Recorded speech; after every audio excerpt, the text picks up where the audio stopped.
حمام الحرم المكي والمدني بيسمى في مكة بحمام الحرم المكي أو حمام الحمى أو حمام رب البيت أو حمام البيت أو حمام بيت الله. في المدينة بيسمى أيضا حمام الحرم النبوي أو حمام المدينة. يتصف حمام الحرم برقبة طويلة، عيون مرسومة، وألوان مميزة أبرزها تدرجات رمادية أو بني تميل إلى الأخضر أو الأزرق، مع بقع زرقاء لامعة حول الرقبة ورؤوس سوداء على أطراف الأجنحة والذيل. أصلها بعدة روايات بتقول إن دي من نسل طيور الأبابيل التي دمرت جيش الأشرم، أو أنها من الحمامتين اللتين عششتا عند غار ثور أثناء هجرة النبي صلى الله عليه وسلم. وفي ناس بتقول بينحدر من سلالة الحمام التي كانت موجودة وقت هجرة النبي محمد صلى الله عليه وسلم إلى المدينة المنورة. في روايات غير مثبتة بيقال إن هو حمام أوروبي، وفي ناس بتقول دي من الطيور اللي كانت في سفينة نوح. تتسم بأن لها هيئة موحدة وطبيعة هادئة لا تخاف من الحشود في الحرم. يقال أنها لا تطير فوق الكعبة مباشرة، بل تدور حولها بشكل دائري، ولا تبول عليها أو على ساحات الحرم. كما يروى أن لحومها لا تنضج وبيوضها ليست صالحة أو مسموح أكلها.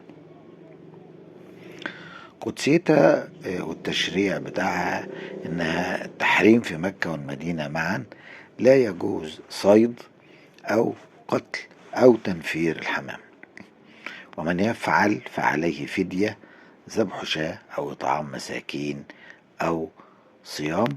وكمان لا يجوز إلا احترامها، فلا يجوز إخراجها من حدود الحرم. وورد عن العلماء أن حمايتها من حرمة المكان نفسه لا من ذاتها فقط. العناية والإعاشة بتاعتها إن الناس بيحطوا لها حبوب قمح أو شعير حول الحرم، وكمان مية سعيا لطلب الأجر من الله. في هناك كمان أوقاف خاصة خصصت لرعايتها، ففي وقف عن مزرعة في حوطة سدير خصص لحمام الحرم، كما أن مواطنا خصص وقفا في مكة المكرمة يعود ريعه لإطعام والحمام ليبقى على قيد الحياة، وبناية أبراج لإيوائها عند غياب الشمس، زي الأبراج المحيطة بجسر الحجون التي أقامتها أمانة العاصمة المقدسة يقدموا لها الحبوب والماء.